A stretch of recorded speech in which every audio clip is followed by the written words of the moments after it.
Bismillahirrahmanirrahim. Assalamu alaikum students. This is Tanveer Khalid, Assistant Professor of Biology. I will discuss with you the carbohydrates, their introduction, classification and reaction, and I will also discuss the other topics of biochemistry with you like proteins and peptides and lipids and nucleic acids, etc. So today is our first lecture about the biochemistry, basic biochemistry. It is about carbohydrates. So first of all, as you all know, the carbohydrates are commonly known as hydrated carbons. The loose definition, or you can say the classical or old definition.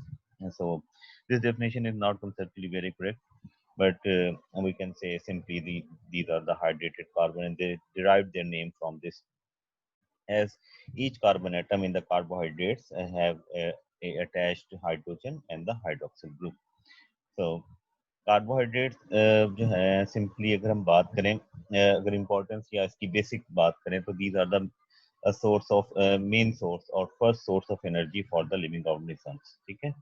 So after depletion of carbohydrates in the body, the organism is switched towards lipids for to gain energy, and then the third source of energy is the protein. The first main source of energy for living organisms is the are the carbohydrates. ठीक है, ये आपने याद रखना है. And second source of energy lipids, and third is the source of energy are the proteins. So carbohydrates act as a major energy source for the living organisms. Move करते हैं इसमें. कार्बोहाइड्रेट्स जो हैं इसको हम देखते हैं. कार्बोहाइड्रेट्स और हाइड्रेटेड कार्बन ये हम डिस्कस कर चुके हैं, यह सब आप सबको पता है. तो क्लासिफिकेशन जो है वो अभी इसमें एक और है, ये हिस्टोरिकल टर्म्स है. समटाइम्स इसका एमसीक्यूज आ जाता है जिसमें जो है वो क्या डिस्कस कर लेते हैं कि कोई हिस्ट्री पूछ जाए. Carbohydrate the term carbohydrate was coined by Carl Schmidt. ये आपने याद रखना है इसका नेम. ठीक है, तो इसमें देखता हूँ हाईलाइट. तो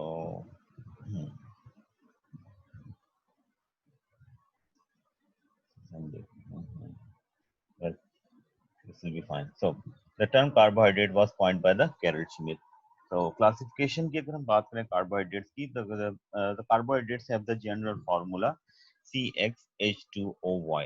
ठीक है, तो जनरली हम देखते हैं कार्बोहाइड्रेट्स का फार्मूला जो है कार्बोहाइड्रेट्स का और मोनोसेक्राइड्स का, ये अक्सर जो है वो कंफ्यूजिंग हो जाता है समटाइम्स. बहुत सारी जगहों पर बहुत सारी बुक्स में ऐसे लिखा होता है CnH2ON, सेम एन मतलब, और ये जो है वो n जो है वो लिखा होता है is equal to 3 too many thousands. लेकिन इन केस ऑफ अगर हम बात करें, वो फॉर्मूला जो है वो करेक्ट है for the monosaccharide but not for the all carbohydrate. जो ये फॉर्मूला जनरली होता है CnH2ON. ठीक है, और इसमें समटाइम्स जो है वो इसमें इस तरह से ब्रैकेट आ जाती है. तो ये फॉर्मूला आपने याद रखना है, ये मोनोसेक्राइड्स के लिए है. ठीक है, if for the case of in case of carbohydrate जो जनरल फॉर्मूला है वो क्या होता है, यहाँ पर CxNH2OY इस तरह से हो सकता है, और जो है वो CnH2OM इस तरह से हो सकता है. ये फॉर्मूला आपने याद रखना है, ये है कार्बोहाइड्रेट्स के लिए formula, general formula for the carbohydrates. और ये जो फॉर्मूला है ये है फॉर द मोनोसेक्राइड. ठीक है, अब इसमें अगर आप ये जान सी एक्स एंड H2OY जो है, इसमें से एक्स एंड वाई जो है वो क्या हो सकता है, सेम भी हो सकता है, डिफरेंट भी हो सकता है. इन केस ऑफ मोनोसेक्राइड ये सेम होगा, in case of carbohydrate it may be different, क्योंकि वैरायटी ऑफ कार्बोहाइड्रेट्स हैं, तो समटाइम्स क्या होता है जो वो एक्स एंड वाई जो है वो वेरी कर सकते हैं. ठीक है, in case of the amino amino sugar, जैसे अमाइनो ग्रुप होगा, सल्फेट ग्रुप होंगे, और भी different modified form of sugars हैं, और समटाइम्स इन पॉलीसेक्राइड्स. तो ये जो जनरल फार्मूला है ये मोनोसेक्राइड्स के लिए है, ये एप्लीकेबल नहीं होगा. ये है मोनोसेक्राइड्स का फार्मूला, और ये जो मैंने रेड से हाईलाइट किया ये किसका है, general formula for the carbohydrates. तो ये आपने इनका डिफरेंस जो है वो याद रखना है. So carbohydrates are defined as the polyhydroxy aldehydes or ketones. तो ये भी आपने याद रखना, basically these are the aldehydes or ketone and they contain multiple hydroxyl groups. तो ये है इनकी जो है chemical definition, और the complex compounds which upon hydrolysis yields these polyhydroxy aldehydes and the ketones. तो ये जो है वो इसकी केमिकली जो है वो क्या है, कार्बोहाइड्रेट्स आर द एल्डिहाइड्स और कीटोन. तो इसी पॉइंट ऑफ व्यू से हम इनको डिस्कस करेंगे, इनके रिएक्शंस भी and other things. So monosaccharides are the carbohydrate that cannot be hydrolyzed to the simple carbohydrate. तो simple सबसे जो simplest sugars हैं इनको carbohydrates को simply क्या कहते हैं, sugars भी कहते हैं. तो जो सबसे simplest sugars हैं वो क्या है हमारे पास monosaccharides हैं, और monosaccharides को आप simple further hydrolyze नहीं कर सकते into further sugars. ठीक है, फर्दर उनकी हाइड्रोलिसिस हो सकती है बट नॉट इनटू शुगर्स. तो ये आपने डिफरेंस याद रखना. They can be hydrolysed, they can be oxidised और reduced, but they can not be hydrolysed further into simpler sugars. ठीक है, अगर वो कोई मोनोसैकेराइड जो वो ब्रेक डाउन होगा तो वो शुगर में ब्रेक डाउन नहीं होगा, it will form some other compound. ठीक है, but not the sugars. So monosaccharides are the carbohydrates that cannot be further hydrolyzed into simple carbohydrates. It is important thing. So next इसमें से जो है वो disaccharides, जो थ्री मेजर क्लासेस है हमारे पास कार्बोहाइड्रेट्स की, जैसे हम बात करें monosaccharides, single sugars, and disaccharides. You know they contain the two monosaccharides, and upon hydrolysis they yield the two monosaccharides, and oligosaccharides yields 3 to 10 and sometimes 2 to 10 monosaccharide. अगर हम classification ये देखें, monosaccharide single sugars, disaccharide they contain two monosaccharides, and oligosaccharides they contain 3 to 10 monosaccharides. ठीक है, so it will be the 3 to 10. ठीक है, 3 to 10 monosaccharides. ठीक हो गया. And then polysaccharides which upon hydrolysis yields more than 10 monosaccharides. अब you can say more than 10 monosaccharides combine होके क्या बनते हैं, जो वो polysaccharides. तो ये भी आपने याद रखना एमसीक्यूज के पॉइंट ऑफ व्यू से. तो अब यहाँ पे डिफरेंट एग्जांपल्स दी हुई हैं. One mod of maltose. Maltose से हमारे पास क्या है, बेसिकली डाइसेक्राइड है, एंड डाइसेक्राइड किसका है, ग्लूकोज, 2 ग्लूकोज. ठीक है, तो maltose is a disaccharide which consists of two glucose molecule and upon hydrolysis yields the two glucose molecules. Next हमारे पास जो है वो एक और डाइसेक्राइड है, जो कॉमन टेबल शुगर है सुक्रोज, और ये भी क्या है, डाइसेक्राइड है, और इट कंसिस्ट ऑफ, ये हम आगे फर्दर डिटेल में डिस्कस करेंगे, one glucose and one fructose. इसी तरह से हमारे पास पॉलीसेक्राइड है, सेलुलोज है, स्टार्च है, और ये सब के सब क्या है, ग्लूकोज के पॉलीमर है, और ये दोनों स्टार्च और जो सेलुलोज, और ये भी यील्ड करते हैं ग्लूकोज मोनोसेक्राइड. नेक्स्ट इसमें से अगर हम बात करें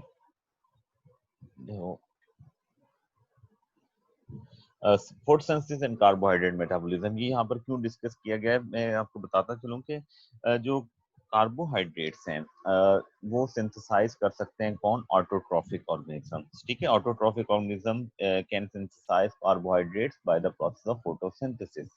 ठीक है, इसमें हमारे पास क्या है, प्लांट्स हैं, एल्जीज हैं, डिफरेंट काइंड्स ऑफ बैक्टीरिया हैं, तो ये सिंथेसाइज कर सकते हैं. Autotrophic organism can synthesize the carbohydrates. Animals जो हैं वो कार्बोहाइड्रेट सिंथेसाइज नहीं कर सकते, but they can interconvert the carbohydrates. Ultimate source of carbohydrates for the animals are the autotrophic organisms. ठीक है, तो ये सिंपली ऐसे नहीं हो सकता कि हम जो यानी कोई भी एनिमल जो कार्बोहाइड्रेट सिंथेसाइज करे, कन्वर्ट कर सकता है. उसका जो इनिशियल सोर्स होगा वो क्या होगा, कोई कार्बोहाइड्रेट होगा, उसको कन्वर्ट कर सकता है. जिस तरह से हम स्टार्च खाते हैं उसको देन फर्दर ब्रेक डाउन करके ग्लूकोज में कन्वर्ट करते हैं, then glucose can be converted into the glycogen. It is in another form of polysaccharide carbohydrate. So photosynthesis and carbohydrates are synthesized in plants by the process of photosynthesis. Plants की जगह यहाँ पर autotrophic organism जो है वो ज्यादा better है. ठीक है, तो उसका जो प्रोसेस है आपको पता है, फोटोसिंथेसिस में क्या होता है, CO2 and water, solar energy in the presence of chlorophyll. Plants जो है क्या सिंथेसाइज करते हैं, जो है वो कार्बोहाइड्रेट्स जो है सिंथेसाइज करेंगे. ठीक है, so carbohydrate act as repository of solar energy, की जो भी सोलर एनर्जी एब्जॉर्ब करते हैं हमारे पास ऑटोट्रॉफिक ऑर्गेनिज्म, उसको वो स्टोर कर देते हैं in the form of carbohydrates, and carbohydrates की हाइड्रोलिसिस और ऑक्सीडेशन से वो एनर्जी हमें वापस मिल जाती है during the process of respiration.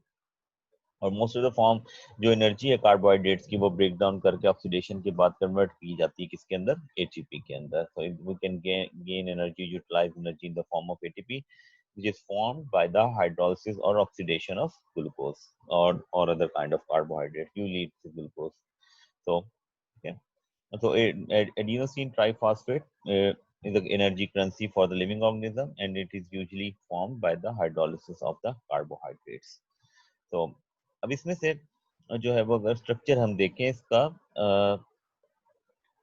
जो है वो एटीपी का, एटीपी बेसिकली एडिनोसिन ट्राइफॉस्फेट, और इसमें जो है वो ये बेसिकली क्या है, न्यूक्लियोटाइड है। न्यूक्लियोटाइड हम डिस्कस करेंगे जब हम डिस्कस करेंगे न्यूक्लिक एसिड्स को। अब इसका जो स्ट्रक्चर है तो ये भी इसमें देख लेते हैं कि इसमें क्या है, एडेनिन, एंड देन उसके साथ जो है वो राइबोस शुगर, और उसके साथ क्या है, दो फॉस्फेट की एडीपी की फॉर्म में, और ये तीसरा फॉस्फेट अटैच होकर क्या बन जाएगा, एटीपी। और इसके अटैचमेंट के लिए जो एनर्जी है वो कहाँ से आएगी, from the oxidation of the carbohydrate, chemical energy from oxidation reactions, and then it will be converted into the ATP। तो एटीपी क्या है, हाई एनर्जी मॉलिक्यूल है, क्योंकि इसमें फॉस्फेट के नेगेटिवली चार्ज ग्रुप बहुत क्लोज हैं और ये एक दूसरे को रिपेल करेंगे, जिसकी वजह से अनस्टेबल मॉलिक्यूल है, फौरन अपना फॉस्फेट ग्रुप रिलीज करेगा और साथ में क्या करेगा, एनर्जी जो है वो रिलीज करेगा। तो सिंपली कार्बोहाइड्रेट्स की ऑक्सीडेशन से जो एनिमल्स या ऑर्गेनिजम्स हैं, during the respiration from the oxidation of carbohydrates, they get energy in the form of ATP, or they convert the adenosine diphosphate into the adenosine triphosphate, and which acts as a quick source of energy or energy currency। तो हमारे पास जो तीन major classes है carbohydrates की, monosaccharides, oligosaccharides and polysaccharides. तो first जो है वो monosaccharides, single sugars, and then we can further classify the monosaccharides on the basis of number of carbon atoms। ठीक है, तो नंबर ऑफ कार्बन एटम की बेस पर हम इसे क्लासिफाई कर सकते हैं, और इनको हम क्लासिफाई कर सकते हैं on the basis of what kind of functional group they contain. They may contain Aldo group, aldehyde group, तो इनको हम क्या कहेंगे, एल्डो शुगर्स या एल्डोसिस। और जो इनके अंदर क्या होगा, कीटोन ग्रुप होगा एज ए फंक्शनल ग्रुप, उनको हम क्या कहेंगे, कीटोसिस। ठीक है, या कीटो शुगर्स कहेंगे। तो मोनोसेक्राइड्स को क्लासिफाई करने के दो बेसिक हमारे पास क्राइटेरिया है, एक on the basis of number of carbon atoms and on the basis of functional group they contain apart from hydroxyl group. इसमें दो फंक्शनल मेजर ग्रुप्स हैं जो होते हैं एल्डिहाइड्स और कीटोन्स। ठीक है, एंड फर्दर हम इसको क्लासिफाई कर सकते हैं शुगर्स को, वो हम देखेंगे, एक और क्लासिफिकेशन है रिड्यूसिंग शुगर्स और नॉन रिड्यूसिंग शुगर्स की। The number of carbon atoms present in molecule and whether they contain an aldehyde or the keto group। तो ये सबसे सिंपलेस्ट शुगर्स हैं वो हमारे पास कौन सी हैं, मिनिमम जो नंबर ऑफ कार्बन एटम है किसी भी कार्बोहाइड्रेट में, यहाँ पर अब हम बात करेंगे मोनोसेक्राइड्स की, तो minimum number of carbon atom एक कार्बोहाइड्रेट के अंदर या एक मोनोसेक्राइड के अंदर एटलीस्ट कितने होने चाहिए, 3। तो अगर 3 कार्बन एटम है किसी भी मोनोसेक्राइड में तो हम इसको क्या कहेंगे, ट्राइओज। ठीक है, 4 होंगे तो टेट्रोस, 5 होंगे तो पेंटोस, 6 होंगे तो हेक्सोस, एंड देन हेप्टोस, 7 होंगे, सो ऑन। ठीक हो गया। अगर उसमें एल्डो ग्रुप है तो उसको हम बोलेंगे कहेंगे एल्डो ट्राइओस। कीटो ग्रुप है तो क्या कहेंगे, 3 कार्बन कीटो ग्रुप, एल्डो जो सॉरी क्या कहलाएगा, कीटो ट्राइओस। ठीक है, और इसमें से जो है वो 4 वाला है एल्डिहाइड ग्रुप, तो 4 carbon containing aldehyde group sugar, तो इसको हम क्या कहेंगे, एल्डो टेट्रोस। और 5 carbon containing ketone group along with ketone group, तो इसको हम क्या कहेंगे, कीटो पेंटोस। ठीक है, तो इस तरह से हम इनको जो है वो क्लासिफाई कर सकते हैं। जैसे हम बात करें ग्लूकोज की, ग्लूकोज एल्डो शुगर है, इसमें एल्डिहाइड फंक्शनल ग्रुप है और 6 कार्बन है, तो क्या कराएगा, एल्डो हेक्सोस। फ्रुक्टोज जो है उसमें 6 कार्बन है लेकिन वो कौन सी, कीटो शुगर है, तो उसको हमको क्या कहेंगे, ketohexose. Fructose is a ketohexose and glucose is a aldohexose. ठीक है, और राइबोस शुगर इस तरह हमारे पास है, राइबोस क्या है, एल्डो पेंटोस, वो एल्डिहाइड ग्रुप कंटेनिंग शुगर है और 5 कार्बन है, तो it will be called as aldopentose. So इस बेस पर हम जो है वो क्लासिफाई कर सकते हैं मोनोसेक्राइड्स को on the basis of 2 criteria. Next है DNL designations of monosaccharide। DNL represents the जो है वो absolute configuration of molecule। ठीक है, तो इसकी बेसिस पर भी हम जो है वो क्लासिफाई कर सकते हैं। The simplest carbohydrates are the glycerol aldehyde। ठीक है, अगर हम बात करें एल्डो शुगर में, सिंपल हमारे पास कौन सी, ग्लिसरल एल्डिहाइड है जो क्या है, एल्डो ट्राइओस है, ये ऊपर फार्मूला दिया हुआ है, एल्डो जो सबसे सिंपलेस्ट। और अगर हम कीटो शुगर्स में बात करें तो हमारे पास सबसे सिंपलेस्ट जो कीटो शुगर है वो कौन सी है, कीटो ट्राइओस, और वो कौन सी, डाईहाइड्रोक्सी एसीटोन। अब इसमें से जो हमारे पास डाईहाइड्रोक्सी एसीटोन जो है वो कायरल नहीं है शुगर। ठीक है, इसमें कायरल सेंटर नहीं है, जो सेंट्रल कार्बन है उसका कायरल नहीं है, लेकिन ग्लिसरल एल्डिहाइड सबसे सिंपलेस्ट है, एल्डो ट्राइओस है, और इसमें जो है वो कायरल सेंटर जो है मौजूद है, और इसको एज ए आर्बिट्रेरली या एज ए रेफरेंस पॉइंट के तौर पर एल्डो जो था वो ग्लिसरल एल्डिहाइड से फर्दर जो थी वो डीएलएल कॉन्फ़िगरेशन जो थी वो असाइन की गई थी डिफरेंट शुगर्स को। तो इसमें से ग्लिसरल एल्डिहाइड हमारे पास एल्डो ट्राइओस में ये जो है वो कायरल सेंटर, और इसमें जो कायरल सेंटर जो कार्बन है, this this is the chiral centre carbon, और इसमें जो वो OH and H ग्रुप जो है वो और उसके साथ जो है वो CHO एल्डिहाइड ग्रुप और जो है वो CH2OH, ये 4 डिफरेंट ग्रुप्स इसके साथ जो है वो अटैच्ड हैं। लेकिन डाइहाइड्रोक्सी एसीटोन कीटोट्राइयोज है, लेकिन इसके जो है वो एक कायरल सेंटर है, क्योंकि इसके जो है वो 2 ग्रुप्स क्या है, सेम है, CH2OH और यहाँ पर भी CH2OH है। तो DLN कॉन्फ़िगरेशन के लिए हमारे पास ग्लिसरॉल्डिहाइड जो है वो क्या था, जो था वो स्टैंडर्ड कंपाउंड था। And glyceraldehyde exist in the form of 2 एनंटियोमर्स।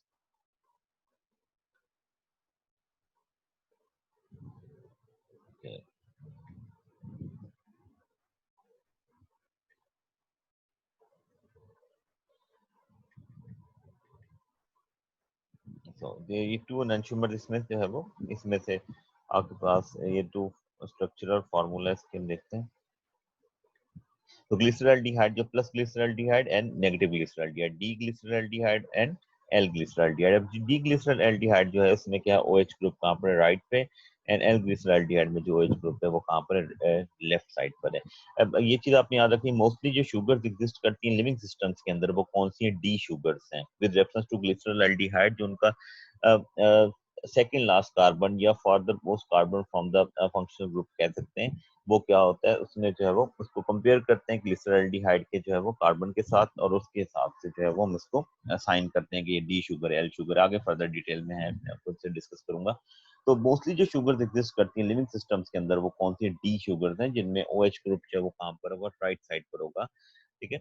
और जो है वो एल शुगर्स भी एग्जिस्ट करती हैं लेकिन रेयरली एग्जिस्ट करती हैं। तो in the early 20th century positive glyceraldehyde was given the stereochemical designation G and minus glyceraldehyde was given the designation L। ये कैपिटल L, इसको आपने कंफ्यूज नहीं करना small l and small d के साथ, जो रिप्रेजेंट करता है किसको, ऑप्टिकल एक्टिविटी को, जो क्या होती है इसकी लीवोरोटेटरी प्रॉपर्टी और dextrorotatory property, which involve the rotation of the plane polarised light either towards right और लेफ्ट, ठीक है। तो ये इसको इस उससे कंफ्यूज नहीं करना। वो small d and small l represents the optical activity of A compound, and capital D and capital L represents the absolute configuration of a compound.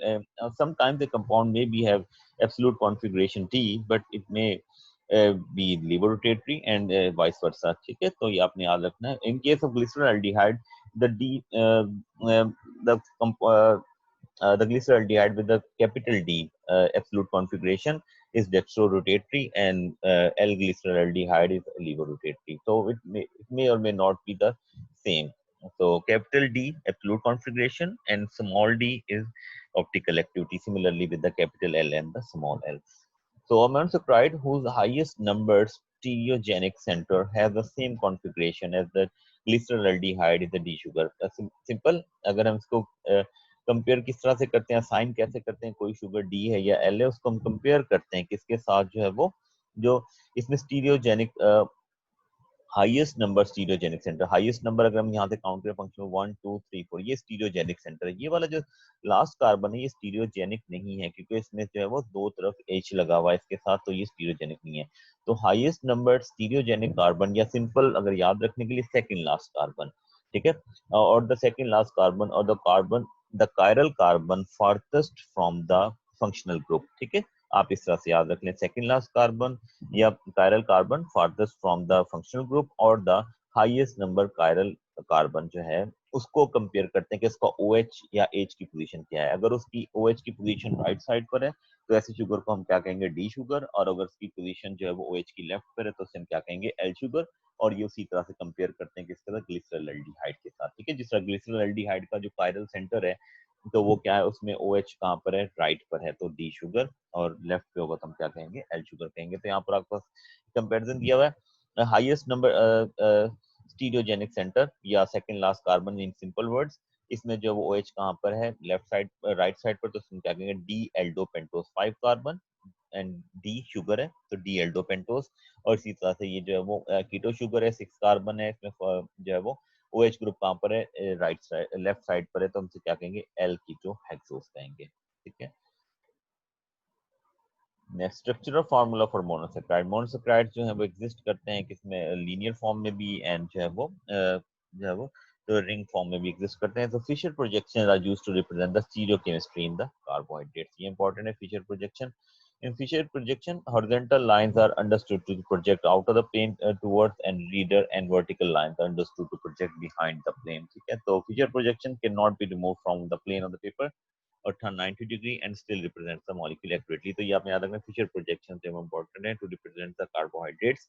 तो इसकी मैं अभी डिटेल में नहीं जा रहा. So अब इसमें से जो नेक्स्ट चीज है हेमीएसीटॉल और हेमीकीटॉल्स, ये क्या होते हैं? तो जब भी कोई आपके पास मोनोसेक्राइड्स हैं लाइक ग्लूकोज हैं या फ्रुक्टोज हैं, उनको हम डिसॉल्व करते हैं सोल्यूशन के अंदर, तो ये साइक्लिक फॉर्म में चले जाते हैं. और साइक्लिक जो कंपाउंड्स बनाते हैं, अगर एल्डो शुगर है तो उसे हम क्या कहेंगे? हेमीएसीटॉल. और जब कीटो शुगर्स अगर साइक्लिक फॉर्म में जाएंगे तो क्या बनाते हैं? हेमीकीटॉल्स बनाते हैं. तो हेमीएसीटॉल हेमीकीटॉल्स is a compound that results from the addition of an alcohol to the aldehyde or ketone. ठीक है, एल्डिहाइड होगा तो हेमीएसीटॉल्स, और अगर जो है वो कीटोन होगा तो क्या कहेंगे? हेमीकीटॉल्स कहेंगे. ठीक है, अब इसमें जो फॉर्मेशन का जो है वो प्रोसेस है, the flat cyclic representative carbohydrate is called the Harvard formula. ठीक है, अगर इसको फ्लैट साइक्लिक फॉर्म में रिप्रेजेंट करेंगे तो हार्वर्ड फार्मूला कहलाएगा. So glucose cyclic glucose actually exist in the chair form. ये चेयर बोर्ड कॉन्फ़िगरेशन, इसको हम देख लेते हैं सिंपली कि हमारे पास जो है वो ये डिफरेंट फॉर्म्स ऑफ इनकी प्रोजेक्शंस हैं या रिप्रेजेंटेशन के मेथड्स हैं. तो इसमें से किस तरह से जो है वो इंटर कन्वर्ट हो, ये लीनियर फॉर्म है Fischer projection formula for glucose. ठीक हो गया, 1 2 3 4 5 6 कार्बन, और इसमें जो कार्बन नंबर 2 पे OH जो है वो ग्लूकोज का कहाँ पर होता है? लेफ्ट पे होता है. और जो है वो ये क्या है? डी ग्लूकोज है, क्योंकि इसमें जो OH है फार्थेस्ट एक chiral centre from the functional group, जो OH जो है वो कहाँ पर है? राइट साइड पर है, D glucose. Circle and line formula है, wedge line formula, dash dash formula, इसको हम मूव करते हैं. अब ये किस तरह से कन्वर्ट हो रहा है? जो लीनियर फॉर्म, ये सब ग्लूकोज के फार्मूला है डिफरेंट डिफरेंट जो स्टाइल में. अब ग्लूकोज जो है वो लीनियर से कन्वर्ट होगा किसके अंदर? जो साइक्लिक फॉर्म में. जब ये साइक्लिक फॉर्म में कन्वर्ट होगा तो इसमें क्या होगा? इसके टू पॉसिबल जो है वो स्ट्रक्चर्स फॉर्मेशन हो सकती हैं. और टू स्ट्रक्चरल जो फॉर्मेशन हैं वो हम देखते हैं. जो कंपाउंड बनेगा वो कहलाएगा हेमीएसीटॉल, और जो है वो ठीक है हार्वर्ड फार्मूला. अब इसमें अगर आप देखें तो टू टाइप्स के जो है वो स्ट्रक्चर्स बना रहा है, वो स्ट्रक्चर मैं अभी आगे डिस्कस करता हूँ. जो टू टाइप्स के स्ट्रक्चर्स हैं इसमें से अगर आप देखें, ये कार्बन नंबर 1 है. ठीक है, and this is also carbon number 1. अभी कार्बन नंबर 1 के ऊपर अगर आप देखें तो OH जो है नीचे की तरफ है, और OH जो है वो ऊपर की तरफ भी हो सकता है. ठीक है, तो ये क्या है? डिफरेंट स्ट्रक्चर्स हैं, और इनकी प्रॉपर्टीज भी क्या है? डिफरेंट है. और ये क्या कहलाते हैं? एक दूसरे के एनोमर्स कहलाते हैं. क्योंकि फंक्शनल ग्रुप के ऊपर अगर इन्वर्जन ऑफ कॉन्फिगरेशन हो तो इस तरह के कंपाउंड्स आपस में जो होंगे वो क्या कहलाएंगे? एक दूसरे के जो है वो एनोमर्स कहलाएंगे. ठीक है, और ये फंक्शनल ग्रुप कार्बन क्या कहलाता है? Anomeric carbon. ये फर्दर आगे डिटेल में है. तो ये टू फॉर्म, एक को हम कहेंगे अल्फा फॉर्म और एक बीटा फॉर्म. अब यहाँ पे सिर्फ अल्फा डी ग्लूकोपाइरानोस. ठीक है, तो OH ग्रुप अगर नीचे को होगा तो सेकंड के फर्स्ट कार्बन पे जो फंक्शनल ग्रुप कार्बन है, अगर OH नीचे को हो तो अल्फा, और अगर OH ऊपर है तो उसे हम क्या कहेंगे? बीटा. ठीक है, और ये डी ग्लूकोज है तो ये बीटा डी ग्लू. और ये जो है वो 6 कॉर्नर्ड स्ट्रक्चर बना रहा है, 6 मेंबर्ड स्ट्रक्चर, तो इसको हम कहेंगे जो है वो ग्लूकोपाइरानोस. पायरॉन से डिराइव है तो ग्लूकोपाइरानोस. ठीक है, और 5 कॉर्नर्ड होगा तो उसे हम बोलेंगे फ्यूरानोस स्ट्रक्चर. वो भी आगे डिटेल में है. तो में से नेक्स्ट हम मूव करते हैं. In the beta anomer of glucose all groups around the rings are equatorial. तो ये ग्रुप्स की बात कर रहे हैं, इसमें हम जा रहे हैं. अगर आपने रिप्रेजेंट इस तरह से रिप्रेजेंट किया गया हो ग्लूकोज को, तो उसका मतलब होता है कि अल्फा और बीटा फॉर्म दोनों जो है वो स्पेसिफाई नहीं की हुई, दोनों फॉर्म्स को रिप्रेजेंट कर रहा है. ठीक है, अगर इस तरह से हाई एनर्जी वेवी फॉर्म में OH इंडिकेट किया हुआ है, ठीक है, तो इसका मतलब है अल्फा फॉर्म भी है और बीटा फॉर्म भी है.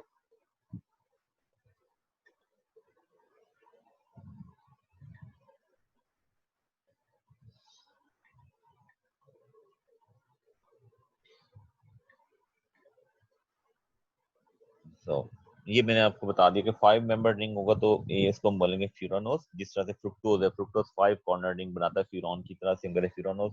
ग्लूकोज आपने देखा कि क्या अपना 6 कॉर्नर या 6 मेंबर रिंग बनाता है. It is just like the pyran, तो इसको हम क्या कहेंगे? पायरानोस. तो 6 corner ring pyranose, 5 corner ring क्या कहेगा? फ्यूरानोस कहलाएगा.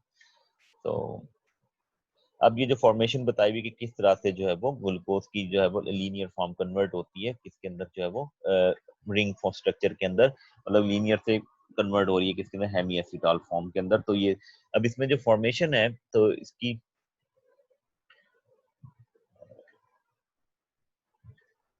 फॉर्मेशन में अगर आप देखें तो कौन इन्वॉल्व है इसमें, जो है वो एल्डिहाइड ग्रुप और जो है वो सेकंड लास्ट कार्बन का OH ग्रुप जो है वो इन्वॉल्व है इस रिएक्शन में। अगर ये सिंपल लीनियर को ये लीनियर स्ट्रक्चर ही है, इसको इस फॉर्म में लिखती है।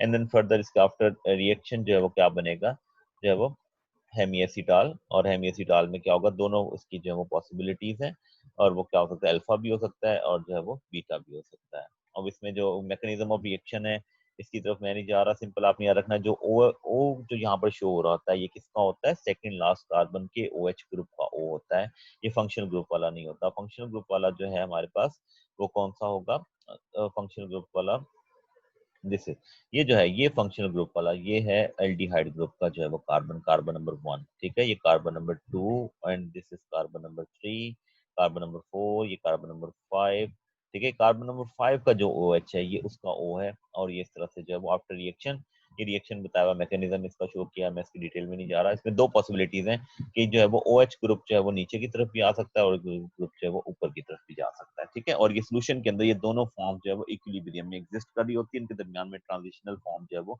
स्ट्रेट चेन फॉर्म होती है। तो ये अल्फा डी ग्लूकोपायरानोज और बीटा डी ग्लूकोपायरानोज, ठीक है। अल्फा में जो है वो OH नीचे और बीटा में जो है वो OH ऊपर, और ये वाला और ये फर्स्ट कार्बन है, कार्बन नंबर 1, और ये कौन सा कार्बन है, फंक्शनल ग्रुप वाला कार्बन, और इस कार्बन को हम क्या कहते हैं, एनोमेरिक कार्बन कहते हैं, ठीक है। और ये जो अल्फा फॉर्म और बीटा फॉर्म है ये आपस में क्या है, एनोमर्स है, ठीक है। और इस तरह से जो है वो ये आपने याद रखना है। अब इसमें जो ये मैकेनिज्म दिया हुआ है इसकी मैं डिटेल में नहीं जा रहा। तो नेक्स्ट हम मूव करते हैं म्यूटर रोटेशन, ये फर्दर इसी की डिटेल है। Mutarotation, the alpha and beta forms of glucose can be isolated separately, ठीक है, इनकी प्रॉपर्टीज डिफरेंट है। Pure alpha glucose has a specific rotation of +112 degree and pure beta glucose has a specific rotation of +18.7 degree, ठीक है। So when either form of glucose is allowed to stand in aqueous solution, the specific rotation of solution slowly changes to +52.7 degree, ठीक है। अब इसमें क्या होगा कि दोनों फॉर्म्स आपस में क्या होती है, इंटर कन्वर्टेबल है, और जो फॉर्म ज्यादा स्टेबल है वो क्या होगा, प्रीडोमिनेंटली एग्जिस्ट कर रही होगी। तो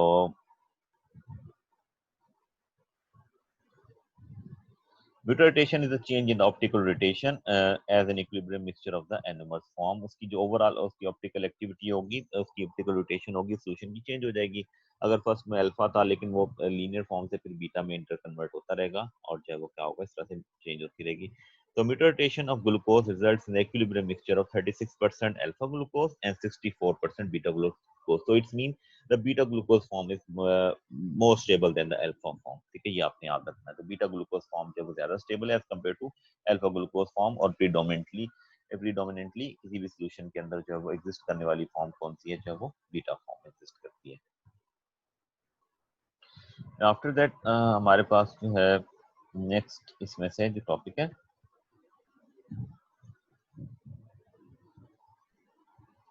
ये डिफरेंट टाइप्स ऑफ जो है वो शुगर के बारे में बताया हुआ कि किस तरह से जो वो मेनोस पायरानोस जो है वो alpha D and beta D form है। इसमें जो अल्फा फॉर्म जो है ज्यादा स्टेबल है, 69% जो है एग्जिस्ट कर रही है। मेनोस में मेनोस भी क्या है, एल्डोहेक्सोज है, और ये ग्लूकोज का क्या है, एपीमर है। ये एपीमर्स में आगे डिस्कस करूंगा। एनोमर्स आर डिफरेंट थिंग्स जो मैंने डिस्कस की, एंड एपीमर्स जो है वो डिफरेंट है। Anomers alpha and beta they are differ from each other on the basis of inversion of configuration at the anomeric और फंक्शनल ग्रुप कार्बन, और जो हमारे पास एपीमर्स हैं वो डिफरेंट थिंग्स हैं, ठीक है। तो एनोमर्स हमने डिस्कस कर लिए। Next some reactions of monosaccharides. तो सबसे कॉमन रिएक्शन है glycoside formation. Glycosides are the acetals, ठीक है, एट एनोमेरिक कार्बन और द कार्बन। जब एनोमेरिक कार्बन या फंक्शनल ग्रुप कार्बन या एल्डिहाइड ग्रुप कार्बन या कीटो ग्रुप कार्बन इन्वॉल्व होगा रिएक्शन में, तो क्या बनाएगा, ग्लाइकोसाइड्स फॉर्मेशन होगी, ठीक है। तो ग्लाइकोसाइड फॉर्मेशन जो है वो अब यहाँ पर जो है वो इन the presence of alcohol HCl, और इसमें से जो है वो फर्दर रिएक्शन के बाद जो है वो क्या बनेगा, ग्लूकोपायरानोसाइड, ठीक है, कहलाएगा। इसमें जो है वो एल्काइल ग्रुप जो है वो एड अप हो गया, मिथाइल ग्रुप, ठीक है, मिथाइल अल्फा डी ग्लूकोपायरानोसाइड। ग्लाइकोसाइड्स के ये रिएक्शन मैकेनिज्म में इसकी डिटेल में जा रहा, ठीक है। तो ग्लाइकोसाइड्स अगर हैं तो can be hydrolysed in aqueous acid, ठीक है। The alcohol obtained after hydrolysis of glucose is called the aglycone, ठीक है, ये आपने याद रखना है कि अल्कोहल जब हाइड्रोलिसिस ऑफ ग्लाइकोसाइड से ऑब्टेन होगी, सब क्या कहेंगे, एग्लाइकोन कहेंगे, ठीक है। इसके फर्दर रिएक्शन में जा रहा। अदर कुड डिफरेंट रिएक्शन है मोनोसैकेराइड्स के, इनोलाइजेशन, टाटोमराइजेशन एंड आइसोमराइजेशन। सो अगर आप किसी मोनोसैकेराइड को डिसॉल्व करेंगे एक्वस बेस में, will isomerize by a series of keto-enol tautomerization. Keto-enol tautomerization में चला जाएगा। Alpha D glucose containing calcium hydroxide will form the several products including D fructose and D mannose। ठीक है, ये इसकी जो है वो डिफरेंट आइसोमर्स हैं। D fructose आप कीटो आइसोमर है ग्लूकोज का, एंड D mannose जो है वो उसका स्ट्रक्चरल आइसोमर है, और ये इसका एपीमर है। ठीक है, एपीमर्स वो मैं आगे डिस्कस करूंगा किस तरह से। ठीक है, तो कीटो-इनोल आइसोमराइजेशन की फॉर्म से एक जो है वो कन्वर्ट हो जाते हैं। Ether formation है, the hydroxyl group of carbohydrates can be converted to ethers by Williamson ether synthesis। ये इसके जरिए हो सकता है। And benzyl ethers are commonly used to protect or block the carbohydrate hydroxyl groups। इसको हम यूज कर सकते हैं।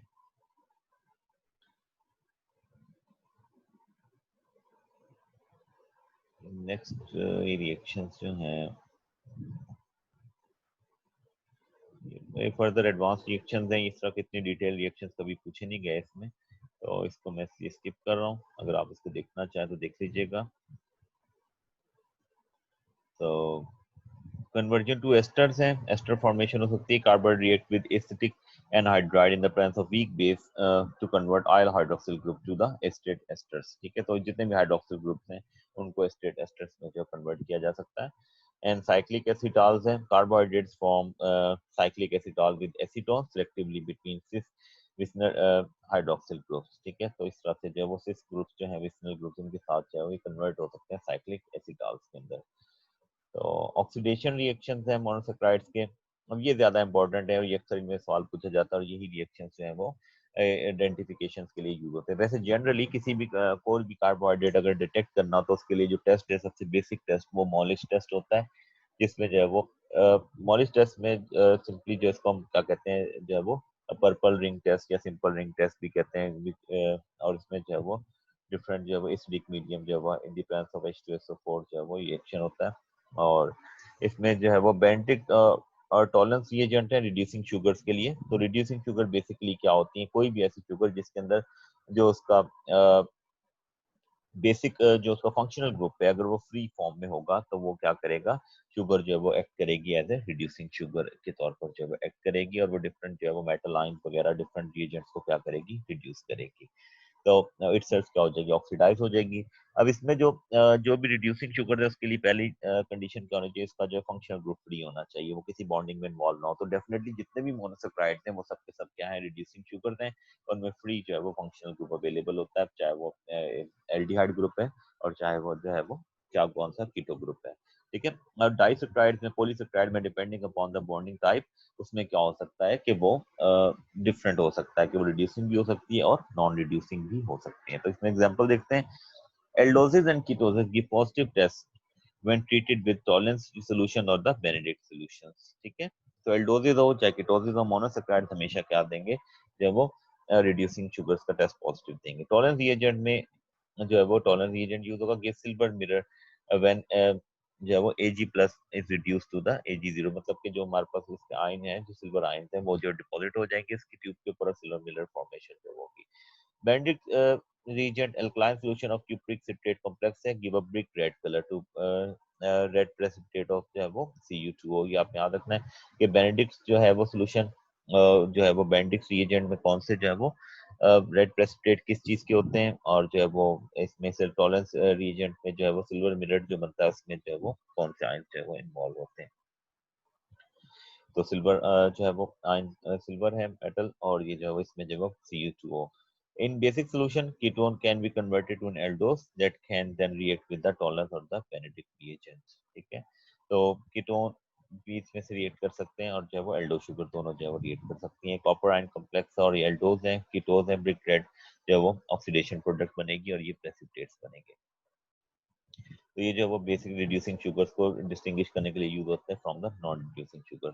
तो कार्बोहाइड्रेट विद हेमीएसिटाल लिंकेज और reducing sugar because they react with the tolerance and the Benedict reagents. ठीक है, so the hemiacetal form is in equilibrium with the small amount of the aldehyde or ketone form which can react with the tolerance and the Benedict reagent। अगर जो hemiacetal या ring form के अंदर है या हेमिकेटॉल form के अंदर है, लेकिन उसमें इसी सोल्यूशन के अंदर जो है वो लीनियर फॉर्म भी एग्जिस्ट कर रही होती है, और वो लीनियर फॉर्म इन्वॉल्व होती है रिएक्शन के अंदर, क्योंकि रिंग फॉर्म के अंदर जो है वो जो एनोमेरिक कार्बन है, फंक्शनल ग्रुप कार्बन है, वो तो बॉन्डिंग में इन्वॉल्व हो जाता है, लेकिन जो उसकी लीनियर फॉर्म होती है वो रिस्पॉन्सिबल होती है for to give the positive test in the case of monosaccharide with the oxidising agents, और वो क्या करती है रिड्यूसिंग शुगर के तौर पर जो वो एक्ट करती है linear form. So carbohydrate with only acetyl groups glycosidic linkage do not react with these reagents and are called the non-reducing sugar। तो अब ये देखें non-reducing sugar कौन सी होगी, जिसके अंदर जो ये फंक्शनल ग्रुप वाला कार्बन है वो क्या है, फ्री नहीं है, और वो इन्वॉल्व हो गया है किसके साथ, जो है वो बॉन्डिंग में इन्वॉल्व हो गया था, कोई भी और लिंकेज बना दिया है। OH जो था यहाँ पर जो है वो एसिटॉल की फॉर्म में है, और जो है वो OH जो है वो किस में कन्वर्ट हो गया, कोई भी R ग्रुप, कोई भी मतलब बॉन्ड यहाँ पर बन गया, तो ये क्या देगा, नेगेटिव टेस्ट देगा विद बेनेडिक्ट टेस्ट और फेलिंग सोल्यूशन और विद द सिल्वर मिरर, और इस तरह से सिल्वर मिरर टेस्ट भी करेंगे। लेकिन हेमीएसिटाल की फॉर्म में जो है वो क्या करेगा, ये एक्ट करेगा द रिड्यूसिंग शुगर। इसमें OH जो है फंक्शनल ग्रुप क्या है, फ्री है, और ये कन्वर्ट हो सकता है इनटू द लीनियर फॉर्म, और इस तरह से जो है वो क्या एक्ट करेगा, रिड्यूसिंग शुगर जो एक्ट करेगा। तो रिड्यूसिंग शुगर्स के लिए जो टेस्ट आपने याद रखने हैं कौन कौन से, Benedict test positive, Fehling test positive, Nylander's test positive, osazone formation होगी, reducing shows the mutarotation change in the optical, जो भी रिड्यूसिंग शुगर है क्योंकि वो कन्वर्ट होती रहती है अल्फा से लीनियर फॉर्म में, फिर बीटा में, एंड वाइस वर्सा, इस तरह से, तो वो क्या शो करती है, म्यूटर रोटेशन। तो ये आपने याद रखने कैरेक्टरिस्टिक्स हैं किसके, रिड्यूसिंग शुगर्स के। ब्रोमीन वाटर का रिएक्शन है द सिंथेसिस ऑफ एल्डोनिक एसिड्स। तो एल्डोनिक एसिड्स का फॉर्मेशन होगी जब हमारे पास क्या होगा, इसकी जो ऑक्सीडेशन होगी किसकी, एल्डिहाइड ग्रुप की या फंक्शनल ग्रुप की, तो क्या बनेंगे इसमें से, एल्डोनिक acid. Then selectively oxidize the aldehyde group of an aldose to the corresponding carboxylic acid। ये यहाँ पर जो है वो ग्लूकोज एल्डो शुगर, इसके जितने भी पॉसिबल रिएक्शन एंड प्रोडक्ट्स हैं यहाँ पे मैं दिए डिफरेंट रिएजेंट्स के साथ, स्ट्रॉन्ग ऑक्सीडाइजिंग एजेंट्स के साथ, माइल्ड ऑक्सीडाइजिंग एजेंट्स के साथ, और जब रिड्यूसिंग एजेंट्स के साथ वो जो जो प्रोडक्ट्स बनाते हैं वो सारी जो है वो यहाँ पर मेंशन है इन the form of this chart, तो इसमें से जो वो देख सकते हैं आप, ठीक है। तो ये मैंने फर्दर की डिटेल भी दी हुई नीचे। नाइट्रिक एसिड ऑक्सीडेशन है, एल्डेरिक एसिड फॉर्मेशन होगी, स्ट्रॉन्ग ऑक्सीडाइजिंग एजेंट है, तो जिसकी वजह से क्या होगा, इसके जो है वो दो ग्रुप्स के ऊपर ऑक्सीडेशन होगी, कहाँ पर, फंक्शनल ग्रुप पे ऑक्सीडाइज होगा, और जो है वो फॉरदस्ट जो है वो नंबर वाला जो है वो आपके पास जो कार्बन है वो भी क्या होगा, ऑक्सीडाइज होगा, terminal carbon you can say simply, ये दोनों ऑक्सीडाइज होंगे, फंक्शनल ग्रुप वाला भी और जो है वो टर्मिनल, दोनों टर्मिनल कार्बन जो है वो क्या होंगे, ऑक्सीडाइज होंगे, और जो प्रोडक्ट बनेगी वो हमारे पास क्या होगी, एल्डेरिक एसिड होगी, aldonic acid and aldaric acid, ठीक है। एल्डोनिक एसिड कब बनेगी, जो सिंपल एल्डिहाइड ग्रुप ऑक्सीडाइज होगा, एंड एल्डेरिक एसिड कब फॉर्मेशन होगी, जब दोनों terminal including the functional group and the last carbon जो है वो क्या होंगे, ऑक्सीडाइज होंगे, they will be converted both into oxidised into the carboxylic acid group. तो ये क्या बनेगा, ग्लूकोज है तो इसके लिए ये जो नेम होगा डी ग्लूकेरिक एसिड है। Next periodate oxidation, oxidative cleavage of polyhydroxyl compounds, ये जो है वो कंपाउंड विद हाइड्रोक्सिल ग्रुप्स के on adjacent carbon undergo cleavage of carbon carbon bond between the hydroxyl groups, the products are the aldehyde ketones or the carboxylic acid depending upon the length of chain and type of aldehyde और ketone group, ये क्या होगा, different types of जो products में जो है वो change होते हैं, एल्डिहाइड में भी, कीटोन्स में भी, और कार्बोक्सिलिक एसिड में, क्लीवेज ऑफ पॉलीहाइड्रोक्सी कंपाउंड्स, और जो है उनकी कार्बन कार्बन बॉन्ड्स की ब्रेकेज है। with 3 or more contiguous hydroxyl groups that internal carbon atom become the formic acid, ठीक है। तो सेंट्रल क्या बन जाएगा, फॉर्मिक एसिड, और ऊपर वाला फॉर्मेल्डिहाइड में कन्वर्ट हो जाएगा, और जब नीचे वाले भी किस में कन्वर्ट हो जाएगा, फॉर्मेल्डिहाइड के अंदर जब वो कन्वर्ट हो जाएगा। तो बेसिकली क्या है, ऑक्सीडेटिव क्लीवेज है, oxidation reaction. So a cleavage also takes place when an hydroxyl group is adjacent to the aldehyde or ketonic group, ठीक है। उसके साथ की भी an aldehyde is oxidized to formic acid and ketone is oxidized to the carbon dioxide। ये नीचे इसकी जो है वो एग्जांपल दी हुई है कि जो एडजेसेंट एल्डिहाइड ग्रुप से एडजेसेंट जो कार्बन है वो किस में का होगा, फॉर्मिक एसिड में कन्वर्ट हो जाएगा after carbon carbon bond cleavage, और जो है वो एल्डिहाइड ग्रुप जो है वो चेंज होगी फॉर्मिक, एंड जो है वो टर्मिनल चेंज होगा फॉर्मल्डिहाइड के अंदर। और कीटो शुगर है तो इसमें क्या बनेगा, जो फॉर्मेल्डिहाइड टर्मिनल से, और जो है वो सेंटर से जो कीटोनिक ग्रुप है ये ऑक्सीडाइज हो गया किसके अंदर, कार्बन डाइऑक्साइड के अंदर, ठीक है। और जो यहाँ पर जो है वो एल्डिहाइड ग्रुप से एडजेसेंट है कार्बन, वो किसमें कन्वर्ट हो रहा है, फॉर्मेल्डिहाइड के अंदर।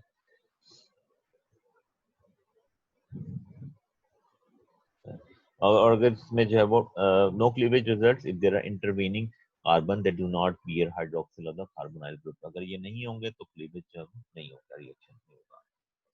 Reduction of monosaccharide alditol. अभी ये सेकंड नेक्स्ट जो रिएक्शन है ये क्या है, रिडक्शन ऑफ मोनोसेक्राइड्स है इनटू द एल्डिटोल। तो अब ये जिस तरह से इसमें आपको नजर आ रहा है, ये एल्डिहाइड ग्रुप है या कीटो ग्रुप है, एल्डिहाइड कीटो ग्रुप की अगर हम क्या करें, रिडक्शन करें, तो ये कन्वर्ट होते हैं किसके अंदर, जो अल्कोहल के अंदर। ऑक्सीडेशन करते हैं तो किसमें कन्वर्ट होते हैं, कार्बोक्सिलिक एसिड में।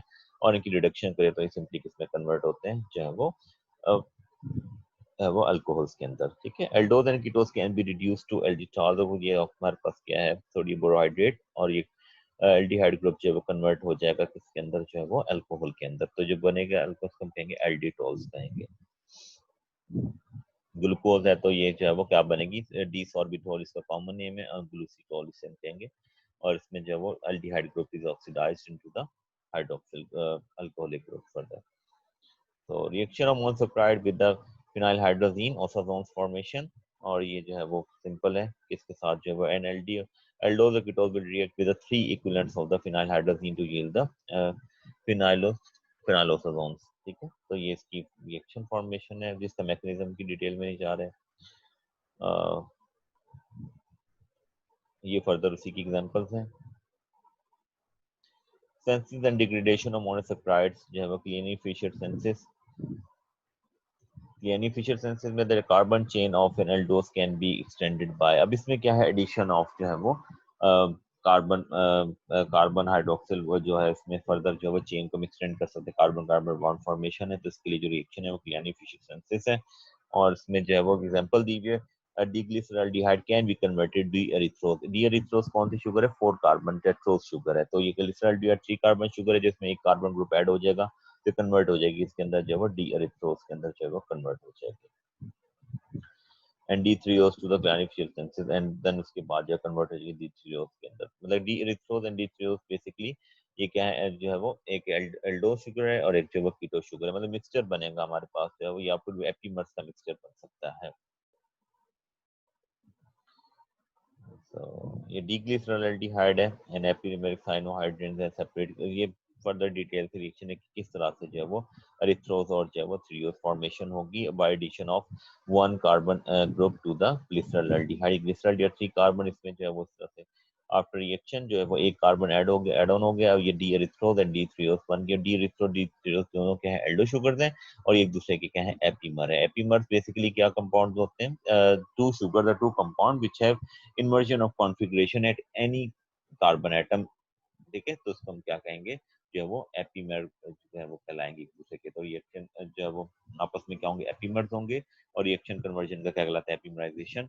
लेकिन इसमें सिंपली क्या होगा, differ in inversion of configuration or differ at configuration for at one carbon other than functional group carbon या chiral carbons जो हैं उनमें से किसी एक पे क्या होगी, inversion of configuration होगी। ठीक है, अगर आप देखें एरिथ्रोस में दोनों OH ग्रुप जो है वो राइट साइड पर हैं, लेकिन इसमें जो है वो कार्बन नंबर 2 पे जो OH है वो किस पे, लेफ्ट साइड पे। या inversion of configuration है at carbon number 2 between the erythros and the threos। तो दोनों आपस में क्या एक दूसरे के एपीमर्स हैं। फर्दर ये हम डिस्कस करेंगे। रफ डिग्रेडेशन है, जिसमें क्या होगा, ये रिवर्स है, जो ऊपर हमने रिएक्शन देखा, इसमें क्या होगा, जो है वो एक कार्बन जो है ग्रुप है, जैसे कार्बन है वो क्या होता है, अगर रिमूव होता जाएगा, और इसमें से रिवर्स से राइबोस रिबोनुक्लिक एसिड से, एंड देन फर्दर कन्वर्ट हो जाएगी एरिथ्रोज के अंदर। 5 कार्बन शुगर राइबोस कन्वर्ट होगी 4 कार्बन एरिथ्रोज में, रिडक्शन। ठीक है, और इसमें जो था वो यानी फिशर सेंसिस में हम कार्बन जो ग्रुप था वो एक ऐड हो रहा था, एक कार्बन इसमें फर्दर ऐड हो रहा था, और इसमें जो रफ डिग्रेडेशन में 1 कार्बन जो है वो रिमूव हो रहा है, and removed in the form of CO2। अच्छा, D family of aldose. D aldose sugar ज्यादा कॉमन है, दोनों को एल्डोज एंड कीटोज दोनों कॉमन है। ग्लूकोज जो है वो मोस्ट कॉमन एल्डोज शुगर है, तो सेम सिमिलरली जो है वो कीटोज की फैमिली है। लेकिन मैं जस्ट इसको जस्ट फॉर द ओवरव्यू या एक स्ट्रक्चरल ओवरव्यू के लिए डायग्राम इसमें ऐड की थी। इसमें जो एल्डोजेज है, एल्डिहाइड ग्रुप कंटेनिंग शुगर है, most biological important aldoses are of the D family. ठीक है, वैसे भी जनरली जितनी भी बायोलॉजिकल सिस्टम में शुगर हैं वो डी ही होती हैं, चाहे वो कीटो हो चाहे वो एल्डो शुगर्स हो। ठीक है, तो ये जस्ट उनके स्ट्रक्चरल फार्मूला है डिफरेंट। एल्डो हेक्सोजेज है 6 कार्बन एल्डिहाइड ग्रुप कंटेनिंग, और इसमें से मोस्ट फेमस हमारे पास कौन सी, ग्लूकोज है। ठीक है, तो मैं इनमें से जो इंपॉर्टेंट है उनको हाईलाइट कर रहा हूँ जस्ट।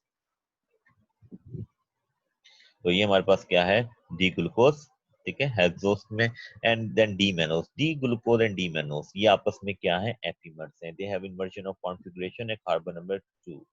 ठीक है, अब देखें ग्लूकोज में जो कार्बन नंबर जो है वो carbon number 1, carbon number 2, carbon number 2 पे हाइड्रोक्सिल ग्रुप जो है वो राइट साइड पर है ग्लूकोज के अंदर, लेकिन मेनोस के अंदर की तरह लेफ्ट साइड पर है। ठीक है, ये थर्ड ओ दोनों, बाकी सारा स्ट्रक्चर दोनों का क्या सेम है, they have just inversion of configuration है कार्बन नंबर 2। तो मेनोस एंड ग्लूकोज जो है आपस में क्या है, कार्बन नंबर 2 के ऊपर क्या है, इन्वर्जन ऑफ कॉन्फ़िगरेशन, और एक दूसरे के क्या है, ये एफिमर्स हैं। इसी तरह से ये डी एल ग्लूकोज, अब डी जो है वो एल ग्लूकोज में क्या है, कार्बन नंबर 4 के ऊपर क्या है, इन्वर्जन ऑफ जो है वो कॉन्फ़िगरेशन है। यहाँ पर सॉरी कार्बन नंबर 5 के ऊपर जो सेकंड लास्ट कार्बन था उसमें ओ एच वो कहाँ पर है, डी नेगेटिव ग्लूकोज, इसमें से D plus glucose, O H O H O H, ठीक है, और इसमें जो है वो इन्वर्जन ऑफ कॉन्फ़िगरेशन है कार्बन नंबर 1 2 3। ठीक है, कार्बन नंबर 3 के ऊपर इसमें जो है वो inversion of configuration 4, inversion of फिर से कंपेयर करें अगर हम जो है वो इसे,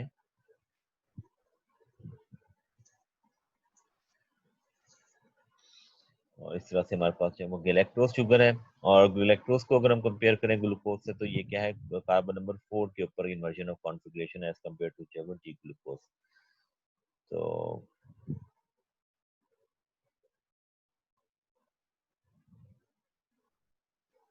अब इसमें से अगर आप देखें कार्बन नंबर 1 2 3 4, ठीक है 4, और जो ग्लूकोज है सिंपल इसमें भी जो है वो 4। ठीक है, इसमें जो कार्बन नंबर 4 पे OH कहाँ पर, राइट साइड पर है, लेकिन गैलेक्टोज में जो है वो कार्बन नंबर 4 कहाँ पर है, लेफ्ट साइड पर है। तो यहाँ पे इन्वर्जन ऑफ कॉन्फ़िगरेशन है between glucose and the galactose at carbon number 5। Glucose and mannose की कार्बन नंबर 2 के ऊपर इन्वर्जन ऑफ कॉन्फ़िगरेशन है, और जो ग्लूकोज एंड गैलेक्टोज की कार्बन नंबर जो है वो 4 के ऊपर जो है इन्वर्जन ऑफ कॉन्फ़िगरेशन है। ये इसमें इंपॉर्टेंट है। एल्डोपेंटोसिस में जो हमारे पास इंपॉर्टेंट है वो है ये डी राइबोस। ठीक है, तो राइबोस जो है वो 5 कार्बन पेंटोज शुगर है, और ये आरएनए के अंदर प्रेजेंट होती है, और इस तरह से जिसमें जो है वो सारे OH ग्रुप कहाँ पर इसके जो है वो राइट साइड के ऊपर है।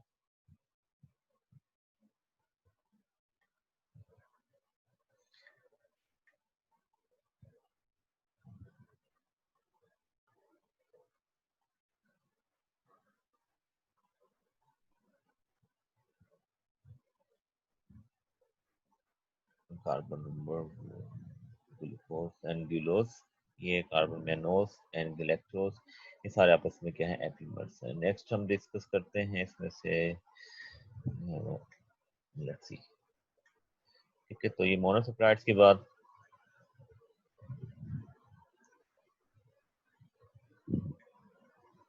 सर नेक्स्ट है हमारे पास आफ्टर मोनोसैकराइड्स, उनके रिएक्शन के बाद हमारे पास क्या डाइसैकराइड्स हैं। तो डाइसैकराइड में बेसिकली क्या होता है, टू मोनोसैकराइड सब यूनिट्स आपस में जब वो कंबाइन होते हैं। सबसे कॉमन जो डाइसैकराइड है वो कौन सा है, सुक्रोज। ठीक है, कॉमनली जिसे हम टेबल शुगर कहते हैं, केन शुगर एंड फ्रूट के अंदर भी पाई जाती है, सिंपल शुगर है। Sucrose is a disaccharide form from the D glucose and the D fructose. ये आप याद रखना है कि जो है जो सुक्रोज है वो बेसिकली टेबल शुगर, और ये जो है वो डाइसैकराइड है D glucose and D fructose से मिलकर बना। अब इसमें जो बॉन्डिंग आपने ग्लाइकोसिडिक लिंकेज जो है वो याद रखना है, टू शुगर के जो लिंकेज है कोवलेंट बॉन्ड ग्लाइकोसिडिक लिंकेज, और इसमें होता है हमेशा, और ये carbon number 1 and carbon number 2 of fructose. ठीक है, ये अपना कार्बन नंबर 1 है ग्लूकोज का, कार्बन नंबर 2 है फ्रुक्टोज का। अब इसमें जो इंपॉर्टेंट बात आपने याद रखनी है कि ग्लूकोज का जो कार्बन नंबर 1 है वो एल्डिहाइड ग्रुप का कार्बन है, फंक्शनल ग्रुप का कार्बन है, और फ्रुक्टोज जो है वो कीटो शुगर है, और कीटोन ग्रुप हमेशा सेंटर में आता है चेन के, या मतलब कि इंटरमीडिएट दरमियान में आता है। तो फ्रुक्टोज में जो कार्बन नंबर 2 है वो कीटो ग्रुप है, कीटो ग्रुप का कार्बन है। तो इसका मतलब क्या हुआ कि सुक्रोज के अंदर जो है वो ग्लूकोज का भी फंक्शनल ग्रुप का कार्बन इन्वॉल्व है बॉन्ड फॉर्मेशन में, एंड फ्रुक्टोज का भी फंक्शनल ग्रुप का कार्बन इन्वॉल्व है बॉन्ड फॉर्मेशन में, ग्लाइकोसिडिक बॉन्ड फॉर्मेशन में। अब क्या होगा कि जब कोई भी ऐसी शुगर जिसके अंदर कोई भी फंक्शनल ग्रुप वाला कार्बन फ्री ना हो, या जिसको हमने बात की थी कौन सा कार्बन है, एनोमेरिक कार्बन। ठीक है, अगर वो एनोमेरिक कार्बन फ्री नहीं है तो वो शुगर जो है वो रिड्यूसिंग नहीं हो सकती। ठीक है, तो बॉन्ड फॉर्मेशन में इस्तेमाल होगी। तो इसी तरह से हमारे पास जो सुक्रोज है वो क्या है, नॉन रिड्यूसिंग शुगर है। ये आपने याद रखना है, non reducing sugar because of this acetal linkage. ठीक है, तो कार्बन नंबर 1 ये एनोमेरिक कार्बन, इसका भी कार्बन नंबर 2 इसमें एनोमेरिक कार्बन है, फंक्शनल ग्रुप कार्बन है, कीटो ग्रुप का कार्बन, एक एल्डो ग्रुप का कार्बन, दोनों इन्वॉल्व हो गए बॉन्ड फॉर्मेशन में, जिसकी वजह से ये फ्रीली अवेलेबल नहीं है और ये लीनियर फॉर्म में कन्वर्ट नहीं हो सकती सोल्यूशन में। इस वजह से ये हमारे पास क्या होगा, free functional group, due to non availability of free functional group it's the non reducing sugar. तो sucrose it's a non reducing sugar. ठीक है, तो इस पॉइंट ऑफ व्यू से आपका अगर एग्जाम में आता है कोई भी MCQ, reducing sugar, non reducing sugar, तो आप याद रखना बॉन्ड कौन सा है, अगर उसमें फ्रीली अवेलेबल है तो फंक्शनल ग्रुप कार्बन, तो it will be simply the reducing sugar, जैसा मोनोसेक्राइड्स हैं। अभी हम देखते हैं कुछ डाइसेक्राइड्स भी रिड्यूसिंग है, इनमें लिंकेज का फर्क है। ठीक है, तो नेक्स्ट हमारे पास जो वो लैक्टोज, लैक्टोज ये मिल्क शुगर है। तो कॉमनली अब ये बेसिकली हमारे पास क्या डाइसेक्राइड है, किसका, जो है वो गैलेक्टोज का और ग्लूकोज सब यूनिट्स का। अब इसमें जो लिंकेज है वो L14 लिंकेज है, बीटा 14 लिंकेज है। ठीक है, अब इसमें जो है वो कार्बन, अगर आप देखें ग्लूकोज का जो है वो अल्फा जो है कार्ब, यहाँ पर जो ये अल्फा ग्लूकोज है एंड बीटा जो है वो गैलेक्टोज है, जो है इनमें लिंकेज है। अभी देखें बीटा 14 ग्लिकोसिडिक बॉन्ड है। अब इसमें देखिए कार्बन नंबर 1 जो है ग्लूकोज का, ये फ्री है, तो इसका मतलब क्या हुआ, लैक्टोज हमारे पास क्या है, रिड्यूसिंग शुगर है। ठीक है, तो अब इसमें से the glycosidic bond unites between the glucose units. अब ये सेलोबायोस जो है वो इसका जो है वो स्टीरियो आइसोमर है, किसका, जो है वो लैक्टोज का। ये भी आपने याद रखना है कि लैक्टोज एंड सेलोबायोस ये बेसिकली क्या है, स्टीरियो आइसोमर है एक दूसरे के। ठीक है, और इसमें जो लिंकेज ये दिया हुआ beta D galactopyranose and alpha D glucopyranose, इनके दरमियान लिंकेज है 4 ओ। ठीक है, तो बीटा 14। नेक्स्ट हम मूव करते हैं, हमारे पास जो नेक्स्ट डाइसेक्राइड है वो क्या है, माल्टोस। एंड माल्टोस जो है इसका डाइसेक्राइड है जी ग्लूकोज का, हैविंग एन अल्फा लिंकेज इसमें मौजूद है। और इसमें जो है वो maltose results bye from the hydrolysis of starch by the enzyme diastase. ये आपने याद रखना है, एंजाइम डायस्टेज से आप डिग्रेड करेंगे माल्ट जो है वो स्टार्च को, तो इससे क्या प्रोड्यूस होगा, डायस्टेज। एंजाइम से ब्रेक डाउन करेंगे तो माल्टोस प्रोड्यूस होगा। माल्टोस जो है वो क्या है, डाइसेक्राइड है अल्फा जी ग्लूकोज का। और इसमें से जो है वो इनमें जो लिंकेज है अल्फा ग्लाइकोसिडिक लिंकेज है। और ये नीचे मैं आपको दिखा देता हूँ, इसमें यहाँ पे एग्जाम्पल दी हुई है, जो है वो अल्फा ग्लाइकोसिडिक लिंकेज। और ये भी हमारे पास क्या है, रिड्यूसिंग शुगर है, जो है वो माल्टोस जो है। नेक्स्ट है cellobiose. Cellobiose is the disaccharide of D glucose having the beta linkage. ठीक है, cellobiose result from the partial hydrolysis of cellulose. ये पार्शियल हाइड्रोलिसिस ऑफ सेलुलोज से हाइड्रोलिसिस सेलुलोज से सेलोबायोस मिलता है। और जो है वो पार्शियल हाइड्रो जो है वो हाइड्रोलिसिस ऑफ स्टार्च से हमें क्या मिलता है, माल्टोस मिलता है। ठीक है, ये तो इसमें जो है बीटा ग्लिकोसिडिक लिंकेज है कि सेलोबायोस के अंदर, which is produced by the hydrolysis of जो है वो सेलुलोज। नेक्स्ट हमारे पास जो थर्ड क्लास है कार्बोहाइड्रेट्स की, जो मोस्ट अबंडेंट क्लास है वो हमारे पास क्या है, पॉलीसेक्राइड। क्यों मोस्ट अबंडेंट पॉलीसेक्राइड जो नेचर में है वो हमारे पास क्या है, सेलुलोज है, जो प्रेजेंट होता है सेल वॉल ऑफ जो है वो प्लांट्स के अंदर और कुछ जो है वो एल्गी के अंदर भी। तो पॉलीसेक्राइड्स होमोपॉलीसेक्राइड्स, पॉलीसेक्राइड दो तरह के होते हैं, homo and hetero, and depending upon the type of sub units they contain, either they are, if they are same तो होमोपॉलीमर, अगर डिफरेंट है तो क्या होगा, हेट्रोपॉलीमर्स होंगे। तो पॉलीसेक्राइड में सबसे कॉमन है हमारे पास जो है वो स्टार्च। और इसमें से जो है वो polysaccharide made up of only glucose units is called the glucan. तो यहाँ पर हम जो पॉलीसेक्राइड डिस्कस करने जा रहे हैं जो मोस्ट कॉमन है वो कौन है, ग्लूकेन है। These are the polymers of the glucose. तो पहला इसमें कौन सा है, starch. Starch storage form of glucose in the plants. ठीक है, तो एनिमल प्लांट्स के अंदर after photosynthesis extra glucose is converted into the starch. और ये मेन सोर्स ऑफ कार्बोहाइड्रेट है फॉर द एनिमल्स। ठीक है, क्योंकि एनिमल्स जो है वो गेन करते हैं प्लांट से जो है वो इन द फॉर्म ऑफ स्टार्च जो है वो कार्बोहाइड्रेट्स गेन करते हैं। ठीक है, अब इसमें से the two form of starch are amylose and amylopectin. ये टू डिफरेंट फॉर्म्स हैं। Starch basically amylose contains typically of more than 1000 D glucose, pyranose की करने की जरूरत नहीं है। इसमें जो लिंकेज आप याद रखना है वो कौन सा, अल्फा 14 ग्लिकोसिडिक लिंकेज है। ठीक है, और इसके अलावा starch is non reducing carbohydrates, तो डिपेंडिंग अपॉन केस में जब वो फ्री फंक्शनल ग्रुप जो एंड है इसके दो होते हैं, रिड्यूसिंग एंड और नॉन रिड्यूसिंग एंड। तो जिस तरफ ये जो है वो anomeric free anomeric carbon available है तो ये रिड्यूसिंग एंड होगा, और जिस तरफ नहीं अवेलेबल फॉर तो वो एंड वो क्या होगा, नॉन रिड्यूसिंग एंड होगा। लेकिन स्टार्च जो है वो बेनेडिक्ट टेस्ट जो है वो नेगेटिव देता है स्टार्च। लेकिन आयोडीन रिएक्शन, आयोडीन के साथ जो आयोडीन सोल्यूशन का रिएक्शन देता है और वो ब्लू कलर या पर्पल कलर या ब्लू पर्पल का ऑप्शन हो सकता है, तो ये डार्क ब्लू कलर जो है वो देता है किसके साथ, जो वो आयोडीन के साथ, ये आपने याद रखना है। और स्टार्च के अंदर भी जो है वो टू टाइप्स ऑफ स्टार्च है, अमाइलो स्टार्च एंड अमाइलोपेक्टिन, और अमाइलोपेक्टिन स्टार्च जो इन्वॉल्व होता है किसके अंदर, ब्लू कलर फॉर्मेशन के अंदर। तो आयोडीन टेस्ट जो मोस्ट कॉमनली यूज करते हैं हम पॉलीसेक्राइड्स को डिस्टिंग्विश करने के लिए, ये आपने याद रखना है, ठीक है। तो हमने बात की थी कि कोई भी कार्बोहाइड्रेट्स हों उनको आइडेंटिफिकेशन के लिए जो टेस्ट है मॉलिस टेस्ट है, ठीक है, जिसमें हम क्या यूज करते थे, H2SO4 और अल्कोहलिक अल्फा नेफ्थॉल, और उसमें जो वो पर्पल रिंग फॉर्मेशन होती है, वो जनरल टेस्ट है to detect the carbohydrates in a solution और मिक्सचर। आपके पास है तो उसमें डिटेक्ट करना कार्बोहाइड्रेट है या नहीं, ठीक है। और उसमें फर्दर अगर आपने आइडेंटिफाई करना है कि वो पॉलीसेक्राइड है, तो आपने किससे, आयोडीन से टेस्ट करना है। तो अगर जो ब्लू कलर या पर्पल ब्लू कलर है, इसका मतलब है स्टार्च है, अमाइलोपेक्टिन स्टार्च है, और या ऐसा स्टार्च है जो मिक्सचर है अमाइलोज और अमाइलोपेक्टिन का, ठीक है। और अगर वो रेड कलर देता है स्टार्च के साथ तो ग्लाइकोजन है, और अगर कोई कलर नहीं देता आयोडीन सोल्यूशन के साथ तो वो क्या होगा, हमारे पास सेलुलोज होगा, ठीक है। तो iodine test is a characteristics test for the polysaccharides, ठीक है, based on the physical property of adsorption, इस पे बेस कर रहा होता है। और आयोडीन एटम जो है वो कॉम्प्लेक्स जो स्ट्रक्चर होता है माइलोफेक्टिन का, उसके अंदर जाकर बाइंड कर जाते हैं और फिर से जो है वो कलर प्रोड्यूस होता है। तो अमाइलोज अडॉप्ट अ वेरी जो कॉम्पैक्ट हेलिकल अरेंजमेंट, और इस तरह से अमाइलोपेक्टिन जो है वो ज्यादा ब्रांच है, बट इट है branching points every 20-25 glucose unit. अब इसमें जो स्टार्च है उसमें जो जनरल बॉन्डिंग है, जो लीनियर बॉन्डिंग है वो अल्फा 1,4 है, और जहां पर ब्रांच पॉइंट है वहां पर बॉन्डिंग आप याद रखने कौन सी, अल्फा 1,6 ब्रांच पॉइंट के ऊपर जो वो बॉन्डिंग है, ठीक है। तो इसलिए बॉन्डिंग आपने याद रखनी है इसके अंदर। जो है वो स्टार्च के अंदर जो है वो टू टाइप्स ऑफ बॉन्डिंग है, ब्रांच पॉइंट के ऊपर अल्फा 1,6, और लीनियर जो चेन के अंदर कौन सी बॉन्डिंग है, अल्फा 1,4 जो है वो बॉन्डिंग है स्टार्च के अंदर। स्टार्चेस भी इसको कहते हैं, डिफरेंट टाइप्स ऑफ स्टार्च है। नेक्स्ट ग्लाइकोजन, ग्लाइकोजन का जो कॉमनली हम क्या कहते हैं, इट्स एन एनिमल स्टार्च, मतलब एनी प्लांट्स जो है वो स्टोर करते हैं extra food in the form of starch, जो हमारे पास एनिमल्स हैं वो स्टोर करते हैं in the form of glycogen. जो भी एक्स्ट्रा फूड स्टार्च कार्बोहाइड्रेट्स होंगे उनको कन्वर्ट करते हैं आफ्टर डाइजेशन, ग्लूकोज स्टार्च खाया तो after eating it, after digestion starch is converted into the glucose, and then extra glucose is then converted into the glycogen and stored in the liver and the muscles mainly, ठीक है। इसके अलावा जो extra glucose होगा fats में भी convert कर दिया जाता है depending upon the need of the body and the reserves of the body and the physiological state of the body. So glycogen is a major carbohydrate storage molecule in the animals. तो glycogen is similar to amylo, आपने याद रखना है इसकी similarity किसके साथ है, amylopectin के साथ है, ठीक है। तो अमाइलोपेक्टिन लेकिन इसमें क्या ग्लाइकोजन जो वो ज्यादा आपने याद रखना है, क्या है, ज्यादा ब्रांचिंग है, ठीक है।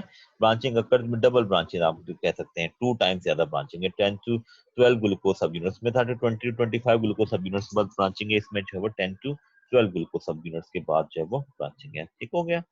और इसमें जो है वो ये स्टोरेज फॉर्म के तौर पर एक्ट करता है, एनर्जी स्टोरेज फॉर्म की, और जब भी बॉडी को जरूरत होगी तो ये ब्रेक डाउन हो जाता है ग्लाइकोजन, और ये क्या रिलीज करता है, ग्लूकोज जो है वो रिलीज करता रहता है। तो क्योंकि ग्लूकोज जो है वो मेन सोर्स ऑफ एनर्जी है, तो इसलिए जो है वो ग्लाइकोजन को कन्वर्ट किया जाता है किसके अंदर, जो है वो ग्लूकोज के अंदर जो है वो कन्वर्ट किया जाता है। तो नेक्स्ट हमारे पास जो पॉलीसेक्राइड है वो जो है वो ग्लाइकोजन आपने याद रखना रेड कलर देता है आयोडीन टेस्ट में।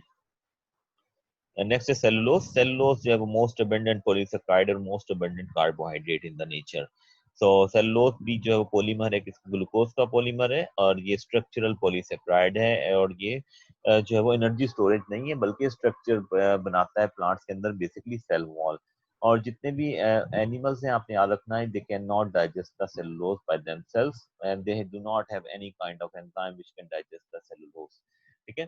जो एंजाइम डाइजेस्ट करता है सेलुलोज को उसका नाम है सेलुलेज, और सेलुलेज एंजाइम जो है वो एनिमल्स प्रोड्यूस नहीं करते, ठीक है। अब जो मैमल्स हैं, गाय भैंस बकरियां, ये आपको पता है कि कॉमनली घास और पौधे खाते हैं, तो ये किस तरह से डाइजेस्ट करते हैं, एक्चुअली इनके जो स्टमक है इनके अंदर special type of micro organisms हैं, बैक्टीरिया होते हैं, और जो है वो प्रोटिस्टा होते हैं, special types of micro organism in simple words, and fungi types होती हैं कुछ, वो कॉन्टिन्यूसली एंजाइम सिक्रीट करते हैं सेलुलेज का, ठीक है। और वो एंजाइम सेलुलेज जो है वो हेल्प आउट करता है इन मैमल्स को to digest the cellulose. themselves they cannot digest the cellulose, but the microorganism living in their intestine can easily digest can helps to digest the cellulose by secreting an enzyme which is known as cellulase enzyme, ठीक है। तो cellulase enzyme जो वो digest कर सकता है cellulose को, और उसकी रीजन क्या है कि जो सेलुलोज के अंदर जो लिंकेज है तो ये भी ग्लूकोज का पॉलीमर, स्टार्च भी ग्लूकोज का पॉलीमर है, ग्लाइकोजन भी ग्लूकोज का पॉलीमर है, उसको हम ब्रेक डाउन कर सकते हैं, लेकिन सेलुलोज को क्यों नहीं कर सकते? क्योंकि सेलुलोज के अंदर जो बॉन्डिंग है वो डिफरेंट है। इसके अंदर बॉन्ड जो है वो बीटा 1,4 है, और इसको डाइजेस्ट करने के लिए, इस बॉन्ड को ब्रेक करने के लिए सेलुलेज एंजाइम चाहिए होगा। जो माइलोज है स्टार्च को ब्रेक डाउन करने के लिए माइलेज एंजाइम है, वो अल्फा 1,4 लिंकेज को रिकॉग्नाइज करता है, लेकिन जिसको जो है वो बीटा 1,4 लिंकेज है, जिसको माइलेज एंजाइम जो वो रिकॉग्नाइज नहीं कर सकता, इसको सेलुलेज एंजाइम रिकॉग्नाइज करता है, और ये अनब्रांच्ड लीनियर पॉलीमर है। ठीक हो गया। और ये रिजिड है और फाइबर्स बनाता है। हम अगर आपने देखना हो कि pure form of cellulose cotton, जो सिंपल कॉटन है, ये जो क्या है प्योर फॉर्म ऑफ सेलुलोज, इसलिए इसका मतलब है हमारे कपड़े भी किसके बने हुए, सेलुलोज के बने हुए हैं, ठीक है। अगर सिंथेटिक फाइबर नहीं है तो नेचुरल जो कॉटन के क्लॉथ हैं ये किसके बने हुए, सेलुलोज के बने हुए, और सेलुलोज जो आपको पता है कि पॉलीसेकेराइड जो है वो इजीली वाटर में डिसॉल्व नहीं होते, ठीक है ना। हॉट वाटर में कुछ स्टार्च डिसॉल्व हो जाता है, लेकिन ग्लाइकोजन डिसॉल्व नहीं होता, और हमारे पास है वो सेलुलोज स्पेशली, वो हॉट वाटर में डिसॉल्व नहीं होता। हम कपड़े को जितने मर्जी गर्म पानी में डाल दें, उसको हिलाएं, वो बिल्कुल भी डिसॉल्व नहीं होगा, ठीक है। तो सेलुलोज जो है वो ना हॉट वाटर में डिसॉल्व होता है ना कोल्ड वाटर में, और डेफिनेटली नहीं होगा। और इसके साथ जो है वो ये जो है वो no colour with iodine, iodine के साथ कोई कलर नहीं देता। और इसमें जो लिंकेज है बीटा 1,4 लिंकेज है, एनिमल इसे डाइजेस्ट नहीं कर सकते, और जब वो सेलुलेज एंजाइम जो है वो प्रोड्यूस होता है, और इसको हम सेलुलेज एंजाइम जो है वो कौन प्रोड्यूस करता है, माइक्रोज प्रोड्यूस करते हैं, ठीक है। और सेलुलोज आपने याद रखना है कि जो है वो हमारी बॉडी में अगर हम डाइट में लेते हैं, जो हम जो सब्जियां खाते हैं, या जैसे हम साग खाते हैं, पालक खाते हैं, फ्रूट्स खाते हैं, जो सेलुलोज जो है वो एक्ट करता है एज ए फाइबर, हमारी बॉडी में ऐसे डाइजेस्ट नहीं होता, और इसको हम as a source of glucose भी इस्तेमाल नहीं कर सकते, ठीक है। एनिमल्स कर सकते हैं, लेकिन वो खुद से नहीं करते, उनके अंदर डाइजेशन होगी माइक्रोब्स की एंजाइम की वजह से होती है। तो नेक्स्ट, तो ये पॉलीसेकेराइड्स कंप्लीट हो गए हमारे पास। सो इसके बाद जो है वो कुछ डेरिवेटिव्स हैं इसके, ये जस्ट फॉर द इंफॉर्मेशन आप कह सकते हैं कि जो ग्लूकोज मॉलिक्यूल है वो लिपिड्स के साथ मिलते हैं, प्रोटीन के साथ मिलते हैं, और वो क्या बनाते हैं, ये शुगर की बायोलॉजी है, उसे हम कॉमनली ग्लाइको बायोलॉजी भी कहते हैं। शुगर्स के लिए कॉमन वर्ड ग्लाइको का वर्ड भी यूज होता है, ठीक है। तो लिपिड्स के साथ अगर कार्बोहाइड्रेट्स कंबाइन हो जाएंगे तो वो क्या बनाएगा, कंपाउंड ग्लाइकोलिपिड्स, और प्रोटीन के साथ मिलेंगे तो क्या कहलाएंगे, ग्लाइको प्रोटीन्स कहलाएंगे, ठीक है। और ग्लाइकोलिपिड्स ग्लाइकोप्रोटीन जो लिविंग सिस्टम्स के अंदर सेल सरफेस के ऊपर जो है वो बहुत इंपॉर्टेंट रोल प्ले करते हैं, सेल सेल रिकॉग्निशन में, एक सेल को दूसरे सेल के साथ रिकॉग्निशन में स्पेसिफिक पैटर्न होता है कार्बोहाइड्रेट्स का ऑन द सेल सरफेस, जो ग्लाइकोलिपिड या ग्लाइकोप्रोटीन की फॉर्म में होगा, मतलब कार्बोहाइड्रेट सेल सरफेस पे मौजूद प्रोटीन के साथ अटैच हो जाएंगे, सेल सरफेस पे मौजूद लिपिड्स के साथ अटैच हो जाएंगे, एक स्पेसिफिक जो है वो मैनर्स में, स्पेसिफिक सीक्वेंस में होता है ये सब कुछ। और वो स्पेसिफिक सीक्वेंस जो है वो रिकॉग्निशन करता है एक सेल को दूसरे सेल को, या सेल उस पैटर्न को रिकॉग्नाइज करते हैं, बहुत सारे वायरसेस भी रिकॉग्नाइज कर सकते हैं। तो ग्लाइकोलिपिड और ग्लाइकोप्रोटीन की फॉर्म में जो कार्बोहाइड्रेट्स अटैच होते हैं लिपिड और प्रोटीन के साथ, वो एक्ट करते हैं ऐसे जो है वो सेल सेल रिकॉग्निशन मार्कर्स और एंटीजन के तौर पर, जिस तरह से हमारे blood group A B O वगैरह हैं, वो भी डिफरेंट टाइप्स ऑफ ग्लाइकोप्रोटीन्स हैं, मतलब सेल के ऊपर डिफरेंट प्रोटीन्स हैं, उनके ऊपर स्पेसिफिक पैटर्न है कार्बोहाइड्रेट्स का, और वो स्पेसिफिक पैटर्न ये डिसाइड करता है कि उस पर्सन का जो है वो ब्लड ग्रुप क्या होगा, ठीक है। तो ये था हमारे पास कार्बोहाइड्रेट्स एंड हो गए। तो thank you so much and Allah Hafiz.